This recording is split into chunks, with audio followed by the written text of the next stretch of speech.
Selles videos ma käin kiirelt läbi meie mänguruumi broneerimisprotsessi. Me oleme siis 4 sõpra mänguruumi lehel ja siit allapoole scrollides on 2 varianti. Kas vajutada siia nupu peale, mis viib teid Hopitude keskkonda, või siis hiljuti me tõime välja ka Hopitude keskkonna akna otse meie kodulehel, et broneerimisprotsess oleks mugavam. Aga et kõik nagu põhjalikult läbi käia, ma teen hetke seda varianti, et klikkan siia lingi peale, mis avaneb siis eraldi aknas kogu Hopitude keskkonna. Siit ülevalt on võimalik muuta keelt ja järgmiseks ei olegi midagi muud, kui valida näiteks mõni sobiv ajavahemik. Kui on nii-öelda 0-1, see tähendab seda, et antud ajavahemik on vaba ja seda saab broneerida. Kui on selline tabalukukene, see tähendab seda, et see ajavahemik on juba kellegi teise poolt broneeritud. Standardina on meil 2-tunnised ajavahemikud, sest Hopitude süsteem lihtsalt toetab sellist tükeldamist, aga kui teil on soov broneerida ka näiteks 3 tunniks või 7 tunniks või 5 tunniks, siis lihtsalt võtke meiega ühendust ja ilma mingisuguse probleemita ja saame selle teie jaoks korraldada.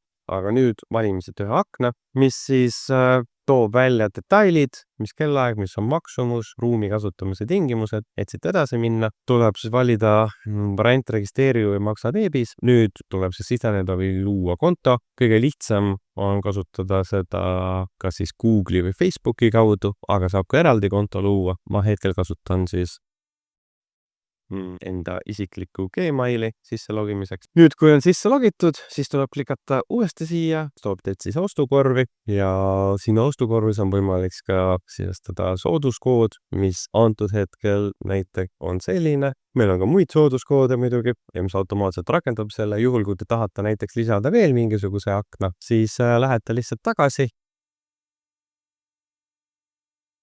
Valite näiteks kella 8 see ajaakna, klikate samasse kohta ja nüüd on siin ostukorvis siis nii-öelda 2 järjest aja ja sooduskood on juba rakendanud. Ja ka muud nüüd siin ei ole, kui valida maksuviis, olen tutvunud nõustunud kasutustingimustega, maksa ja ongi kogu broneering tehtud.